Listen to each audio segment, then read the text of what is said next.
Buenas tardes y bienvenidos a nuestro estudio bíblico para hoy, 11 de febrero de 2021. Hoy vamos a continuar nuestra lectura de la carta a los Hebreos. Específicamente estudiaremos el capítulo 5 de esta carta. Es una continuación de la sección que empezamos la semana pasada en el capítulo 4. Pero antes de tener la lectura, vamos a pedir la dirección de nuestro Señor.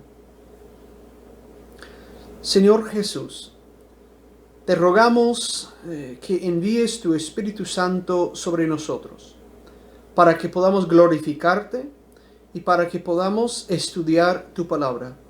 Permite que esta palabra nos bendiga, que esta palabra nos nutra, que esta palabra nos capacite para adorarte y servirte dignamente. Todo eso te lo pedimos para honra y gloria de tu Padre, mediante tu intercesión, en el poder del mismo Espíritu. Amén. Bueno, vamos directo a la lectura, capítulo 5, versículo 1. Dios elige a los jefes de los sacerdotes para que ayuden al pueblo y para que presenten las ofrendas y sacrificios para que Dios los perdone. Y como a esos sacerdotes también les resulta difícil obedecer a Dios, pueden mostrarse pacientes con los ignorantes y pecadores. Por eso tienen que presentar ofrendas y sacrificios para que Dios perdone los pecados del pueblo y también los de ellos.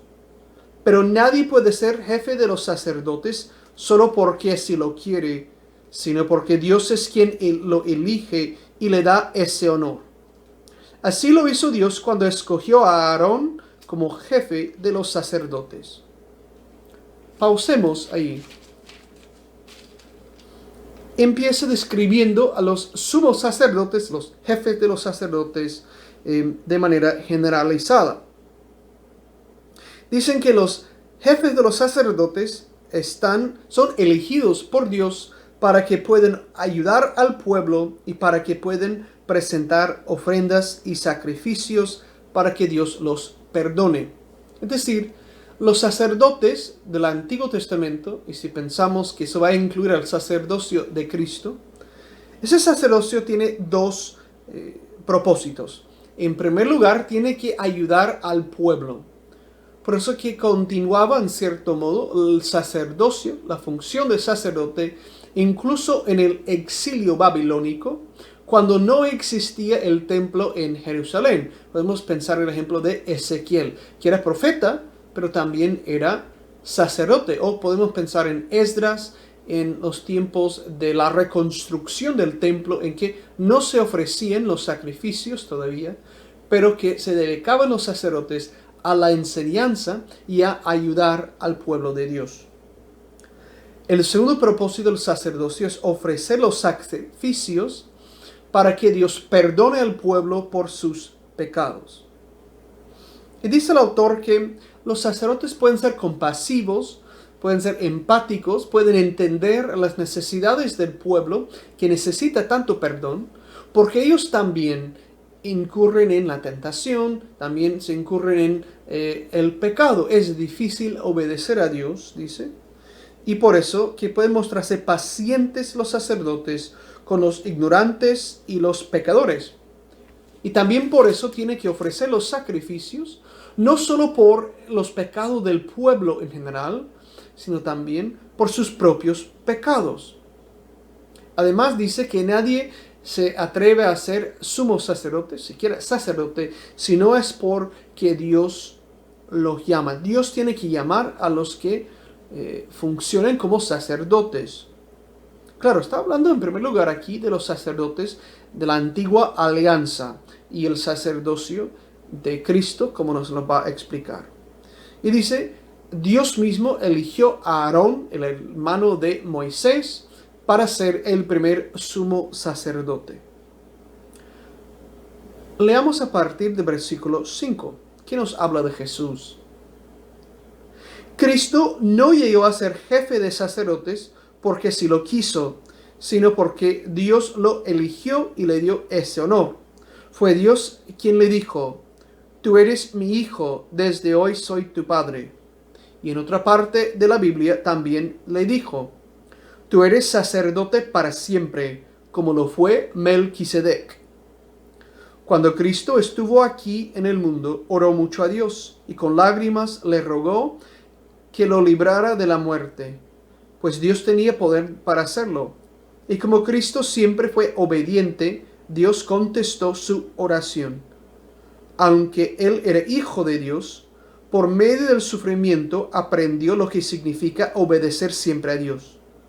Así, una vez que Cristo hizo todo lo que Dios le mandó, se convirtió en el Salvador que da vida eterna a todos los que lo obedecen.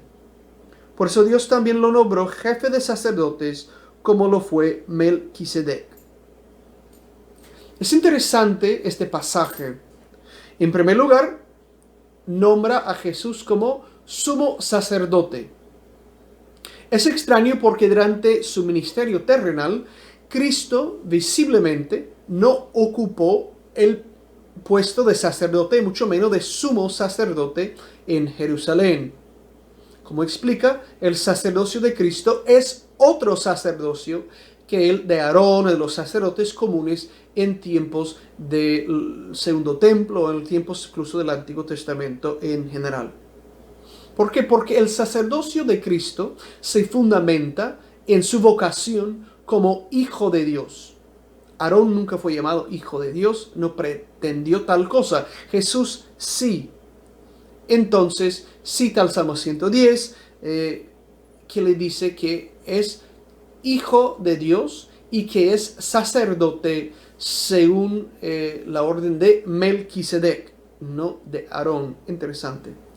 ¿Y cómo lo ejerció Cristo? Pues con su oración al Padre. Vemos en los evangelios como Jesús oraba frecuentemente, que también que Dios le respondió a sus oraciones y que aprendió por medio del sufrimiento la obediencia al Padre como hijo. Es decir, recordemos que Cristo no solo es hijo de Dios, no solo es divino, es hombre, hijo de María también. Tenía un cuerpo y un alma humanos para poder ser santificados y con que obedecer al Padre. Y lo hizo, pero lo hizo con mucha oración, con mucho sufrimiento. Y en eso, al ser perfectamente obediente a Dios, aún con los sufrimientos, logró la salvación de los que confían en Él y de los que le obedecen. Y por eso dice que Dios lo nombró jefe de los sacerdotes, como lo fue Melquisedec. Melquisedec, una figura que aparece en el libro de Génesis y que era rey y sacerdote y ofreció diezmos al patriarca Abraham. También tiene algo curioso, que ofrecía pan y vino, no sacrificios de animales. Eso quizás tiene algo que ver con que Cristo en la última cena estableció la Eucaristía ofreciendo pan y vino como sacrificio de su cuerpo y su sangre para nosotros. Ahora vamos a leer a partir del versículo 11. Hay mucho más que decir acerca de este asunto, pero no es fácil explicarles a ustedes todo porque les cuesta mucho entender. Con el tiempo que llevan de haber creído en la buena noticia, ya deberían ser maestros. Sin embargo, todavía necesitan que se les expliquen las enseñanzas más sencillas acerca de Dios. Parecen niños pequeños que no pueden comer alimentos sólidos, sino que solo toman leche. Son como niños recién nacidos y aún no pueden distinguir entre lo bueno y lo malo. En cambio, los que sí saben distinguir entre lo bueno y lo malo y están acostumbrados a hacerlo, son como la gente adulta, que ya puede comer alimentos sólidos. Me gusta mucho ese pasaje. Es un regaño a los que tenemos años en la iglesia, años de estar leyendo la Biblia, años de estar aprendiendo de las cosas de Dios, pero que a veces parece que no entendemos ni las cosas básicas. Yo he estado en congregaciones alguna vez así, donde me han dicho que hay personas muy formadas, muy conocedores de la Biblia, y cuando empezamos a hablar de cosas muy sencillas, parece que desconocen las cosas más básicas del Evangelio o de la vida de Jesús o de los libros del Nuevo Testamento, si quiere.